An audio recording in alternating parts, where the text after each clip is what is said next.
बिस्मिल्लाहिर्रहमानिर्रहीम। हमारी आज की वीडियो है करेक्ट फॉर्म ऑफ वर्ब के बारे में। करेक्ट फॉर्म ऑफ वर्ब एक इम्पॉर्टेंट सवाल है और ये पेपर्स में लाजमी आता है। अब एफजी के पेपर्स में तो इसका कम इस्तेमाल है, लेकिन इसके पंजाब के जो जितने भी बोर्ड्स हैं उसमें ये एक नेसेसरी एक इम्पॉर्टेंट क्वेश्चन है। सो इसको हम आज करेंगे। इसको हमारे एफजी के लोग भी देख सकते हैं ताकि उनकी भी तैयारी हो जाए।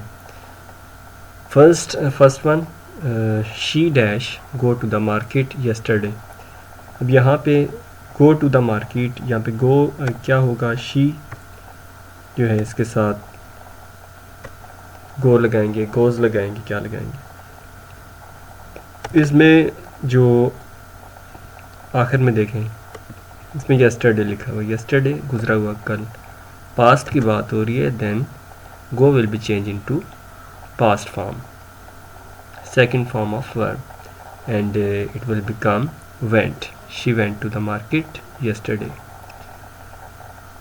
Second one, they dash play football when it started to rain. they dash play football when it started to rain. तो यहाँ पे जो ये लफ्ज़ है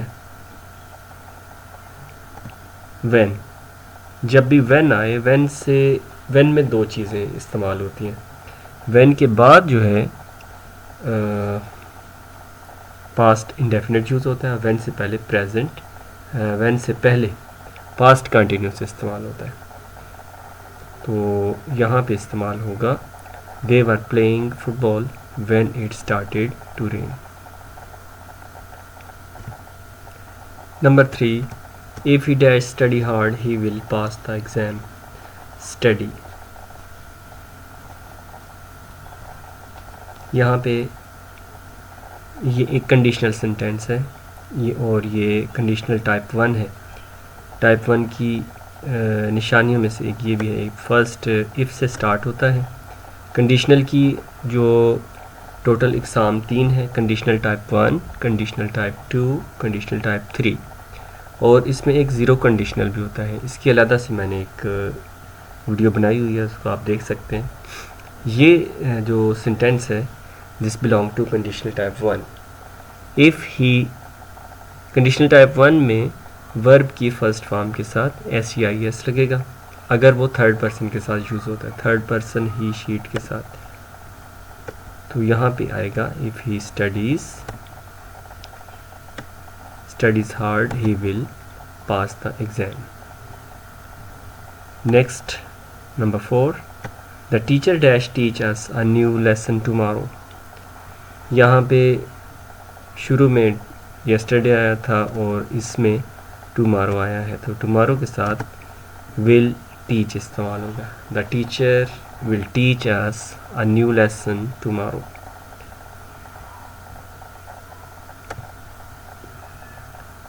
Number 5, I dash not see him since last week. Since और for, since और for जब भी आएगा उसके साथ सेंटेंस काफ़ी लंबा हो जाएगा, क्योंकि ये परफेक्ट कंटिन्यूस वाले सेंटेंस में से एक हो जाता है। तो इसका होगा I have not seen him since last week. I have not seen him since last week, ये पास्ट में भी हो गया। Number 6, he dash read a book when the phone rang. अब अगेन when वाला एक सेंटेंस आ गया, तो इसको करने का तरीका he was reading a book when the phone rang। ये देखें, इसमें फर्स्ट हिस्से में पास्ट कंटिन्यूस आया और सेकंड में पास्ट इंडेफिनिट आया। By the time we arrived the movie dash already start. By the time we arrived the movie already start को किस हिस्से इसका क्या बनेगा? By the time we arrived the movie had already started. Already जब भी आएगा तो पास्ट परफेक्ट टेंस आएगा। ऑलरेडी ये लफ्ज़ जो है पास्ट परफेक्ट को ये लेकर आता है। नेक्स्ट है जी she dash cook dinner every day. She चूँकि थर्ड पर्सन है और यहाँ पे कोई टुमारो या यस्टरडे या एगो बिफोर इस तरह के लफ्ज़ भी नहीं है, ये सिंपल हम करेंगे she cooks dinner every day. Cooks इसलिए आया कि ये थर्ड पर्सन है। Number 9, if I dash be you I would take that job. If I were you I would take that job. If I were आएगा, ठीक है जी।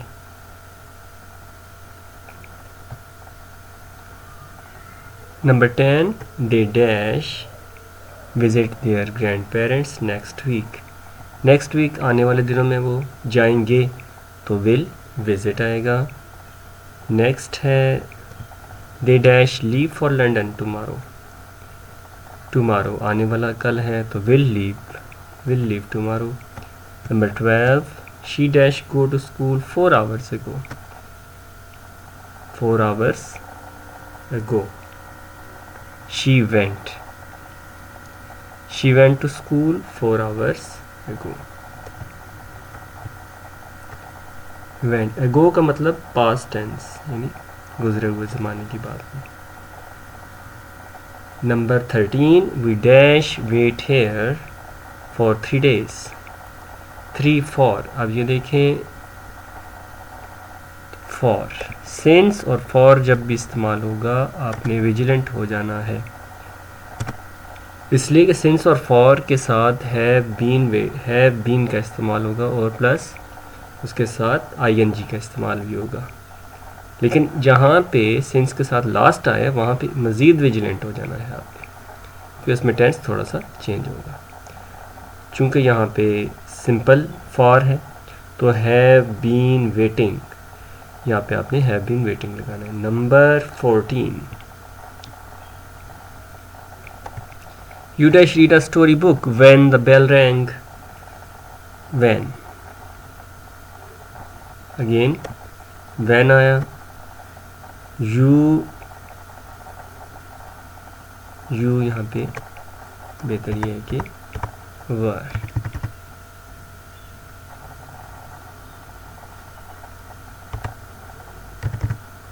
You are reading a story book when the bell rang।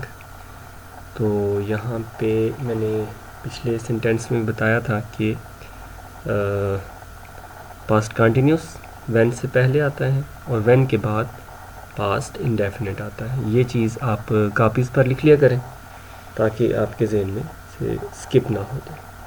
दोबारा जब आप पढ़ेंगे तो आपके जहन में रिकॉल होगा और ये कभी आपको भूलेगा नहीं। यहाँ पे व्हेन वाले सेंटेंसेस कुछ हमने पढ़े हैं, कुछ सिंस फॉर वाले भी पढ़े हैं और टुमारो यस्टरडे वाले भी पढ़े हैं।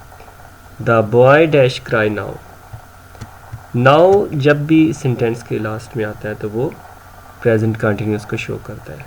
The baby is crying now. Thanks for watch, और इसको लाइक कर दें।